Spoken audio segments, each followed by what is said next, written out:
Alberto Giacometti. We are learning about this sculptor and painter today. But before we get into who he was and what he's known for, we are going to talk about what art era he is from.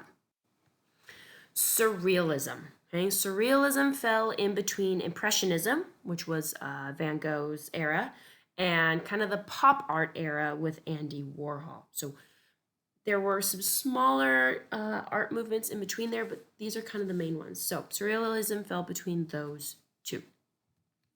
Giacometti was part of the Surrealism movement. This is an example of a art that was done during the Surrealism movement. Okay? I want you to think of what the Surrealism movement kind of focused on. Okay? Pop art focused on taking an everyday object and getting people to think about it in a new way. Expressionism focused on people feeling or experience something while looking at the painting. So take a few seconds. What is surrealism getting at? Okay, we'll see if you're correct. Surrealism is the mixing of reality, real life, with fantasy or dreams. Right? So you have an everyday looking room with a train coming out of the wall, okay? Everyday life mixed with dream or fantasy. Okay? Surrealism lasted from 1924 to 1966. This is a very famous painting that was done during the Surrealism movement. With Surrealism, the artists have deeper meanings behind their pieces of art. If you're curious what the meaning was behind this, ask me, look it up, but there's definitely some meaning behind this painting. Okay, back to Alberto Giacometti.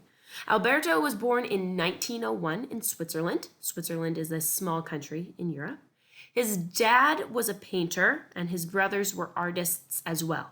Giacometti eventually went to art school, and then he decided he also wanted to become an artist. Here are some examples of his work. Spoon Woman, which was done in 1927.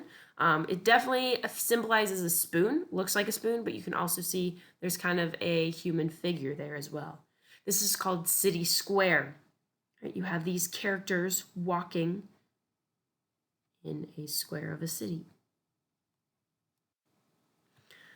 Couple more. The Chariot was done in 1950. The Man Who Capsizes in 1950. Capsizes we often think of as a boat as falling over, but you can kind of see he's on the tips of his toes, so maybe implies that he's kind of starting to fall over. And then this is The Walking Man, done in 1950. I was actually fortunate enough to go see The Walking Man in Chicago. This is my friend Carly, and she kind of told me about Alberto Giacometti and why he's so important. So this is The Walking Man. It's probably one of his more famous pieces of art. So here's my question for you. Why do you think Giacometti's statues are tall and thin? I'll give you a few seconds to come up with an answer. Why do you think they're tall and thin? Well, people believe he was trying to capture a person's shadow. Now, what do shadows make you think of? When I think of a shadow, I think of a lack of light. Shadow is created by light being blocked by an object. So I think of a lack of light, so darkness. And I also think of it as not being a real person. It's just kind of a glimpse at a person. So how does his artwork make you feel? When you look at these two in particular pieces of art, what do you feel? Pause the video and really think about that for a second. Okay, in the next slide, it does talk about the assignment, but it also gives a little bit more insight to Giacometti. Okay? So, Giacometti. Giacometti was alive for both world wars. So it isn't surprising he made very serious pieces of artwork.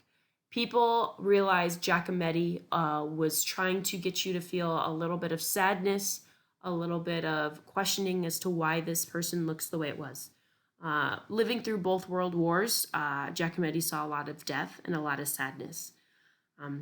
But I want you to create something that brings you joy or happiness.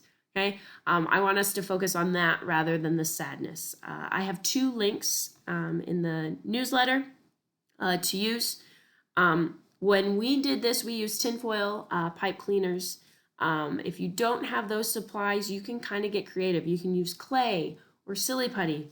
You can use natural objects such as leaves and sticks. You can even use random garbage that you find if you're picking up garbage for science. You can use bolts and metal if you want. Here are 2 examples from last year. This is the example I did. I called it teacher and student. Here is the teacher teaching a student in a desk. This person is reading a book. So these are just 2 examples that you can do.